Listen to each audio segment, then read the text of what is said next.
was having this conversation about how excited I feel, and it's ridiculous because I feel like a teenager. I haven't felt like this for years. Even the past 2 relationships that I had, but I didn't get this excited. The story you're about to hear is real. A real client working with David Holman to achieve extraordinary results.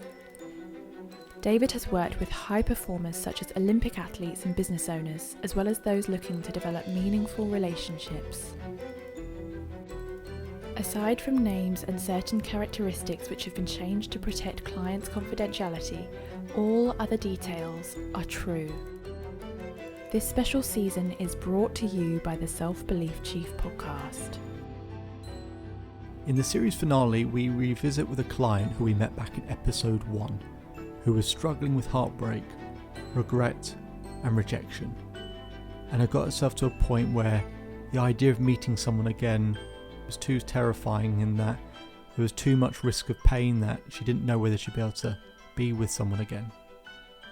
Well, after months of working together, she got a smile on her face. She's grown magnificently in so many different areas of her life, including her career, her hobbies. She feels that she's more cared and supported by her friends than ever before. She has better relationships with her children. And in between one of our sessions, she sent an email. It was an email with some good news, and I couldn't wait to hear all about it. How was did you go on your date on Thursday? Yeah, I did. Yeah, okay. It was. Is that a good smile, or is it like? Yeah, no, this is a good smile. Okay. You know when you meet I was having this conversation about how excited I feel, and it's ridiculous because I feel like a teenager. I haven't felt like this for years. Even the past 2 relationships that I had, but I didn't get this excited. It just makes me laugh and it gets me. And his humour is so like mine. But it's great because it's just, we just understand the humour. Nobody else gets it, but yeah. What sort of humour? What are you laughing about? Just when he messages, I can imagine him talking and it's making me laugh because it's just funny. Because like last night he messaged me, he said, I'm just messaging to say sleep tight. I don't know why I'm saying sleep tight, because I don't think you're tight with money. And then he goes off on you see, you're laughing. I think that's really funny. And then he's going, I don't know where that's come from. I might have to Google it because it's got to be a saying, hasn't it? So then that makes me Google it. So then I messaged him back and said, it's to do with bed springs when you were younger. That makes more sense. Yeah, that makes more sense. But do you know what I mean? So he's sparking ideas in me to go and it's just, it sounds ridiculous, but it does make me laugh. And he rings me all the time. And he was really generous when he came down. He insisted on paying for everything. And he was a real gentleman. And he said it was nice to peel some of the layers back about me. He says, because I think you're very deep and you come across as this really positive, happy person, but I think there's more to you than that, which I thought was quite insightful of him. So we didn't talk about heavy stuff, but we touched on it, which was lovely. I didn't feel like I was at an interview, and he said he didn't feel like it was an interview. He knew my daughter was coming, which was great, so he messaged me on Friday and said, have a lovely time with your daughter. I don't expect to hear from you, but if I do, it'd be lovely. So I went out of my way, I made a point of ringing him on the Saturday morning and the Sunday morning. And he thought that was, he says, thank you for thinking it. So, because I wanted to. But he makes me smile. Lovely. So when you, what are your future plans? He's ringing me tonight and we're going to arrange to meet again. But he's told his sister about me, which I think is very strange. Oh. He's told, Is that good? I think it's good, is it? He went out with his sister on Saturday night to the theatre and he said, I've told my sister about you. It's not a bad thing. So. Yeah, I think that was quite good. And he just asks me the kind of things I like to do. And he says, what I love about you is you were always doing stuff and you're always having adventures. He says, I've never met anybody like you. And he said, I've imagined that if I just said to you, right, pack a bag and I'm not sure where we're going, we're just going to go in the car. He said, you'd just say yes, wouldn't you? He said, you wouldn't even ask, would you? I went, no, I wouldn't ask, I'd just get in the car. So he quite likes the adventure fun side of me. So it's very nice to hear. Well, yeah, thank you. Well done. I'm putting everything that you've told me into practice. So it's an amazing feeling as a coach when your clients, they implement the actions and they see the results they've always dreamt of. It was nice, the words that she said at the end, that she just put what I'd said into practice. But the truth is, as I said in a previous episode, life is not about learning, it's about implementation. And I can show clients how to improve the ability to implement, but I can't do it for them. I can ask the right questions or show them the right frameworks or models. And in this case, I took her through 5 steps in order to know how to attract her ideal partner, which step 1 is the vision, clearly of what you want. The second step is closing the gap. How do we close the gap between where you are and your ideal partner? Step 3 is the marketing plan. Step 4 is take action. And step 5 is test and learn, like anything in life. And she followed those actions down to a T, and she implemented it in her way that she could best do so. And I'm incredibly proud of her. Life is a really funny thing sometimes. It can feel like the darkest of places for such long phases of our life. Sometimes it's hard to see the picture when you're in the frame.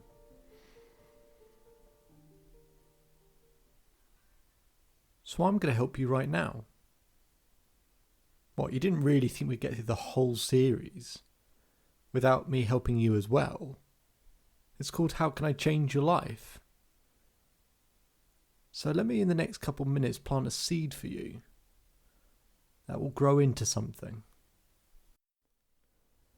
I want you to imagine an empty chair opposite you, or you might be able to see an empty chair right now opposite you.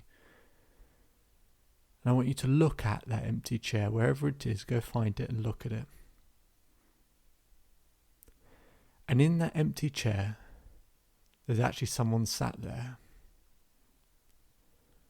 I want you to see someone confident, capable, successful, full of love, kind, warm, can handle almost everything. They're friendly, they smile, they're gentle, they're efficient, they're productive. I want you to see them in this chair, and I want you to imagine how they're sat.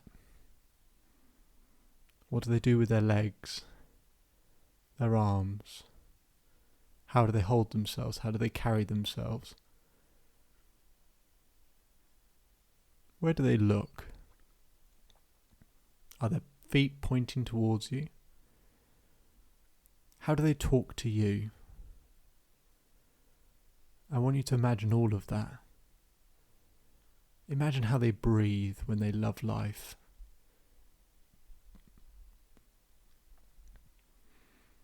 I want you to now imagine them standing up.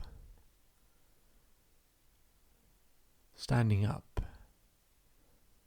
And again, how do they look? Someone that absolutely loves life. They have meaningful relationships. Great support. Wonderful people around them. They're a great communicator. They light up the room. They make people feel good about themselves. They as an individual feel good about themselves. I want you to imagine everything. Do they look at you? Do they stand up straight? How do they breathe? What do they do with their arms? Are they jumping? Are they spinning? Are they dancing? How do you know that they love and enjoy life?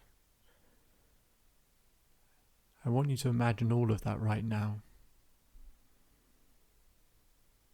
And this is the key part. What I'd like you to now do is go and stand in that spot in front of that empty chair. and look back to where you're currently sitting. I sincerely mean do it now. Go and do it, because this will change everything. Go and stand there and look back where you were once sitting. And stand in the way that you just described that person standing. Focus on how they breathe, what they do with their arms, what they do with their body, how they move.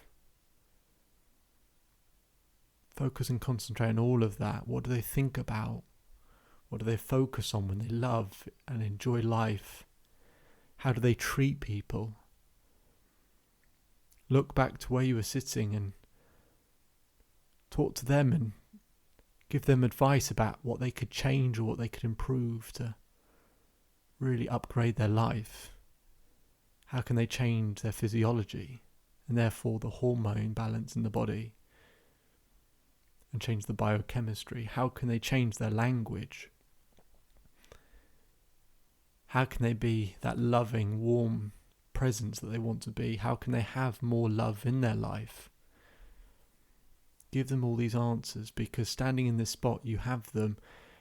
And as you stand here, in this version of you, confident and capable, and you feel different, you feel stronger, I want you to give this version of yourself a name that you'll never forget. A name that represents this version that you're standing in right here, full of love, full of care, full of beauty, full of warmth, kindness. Someone who's successful, capable, full of love and meaningful relationships. Give this version of you a name, whatever it is. And this name, this version of you, is something you can always come back to. And I'll leave you with this. What one change today would change your life?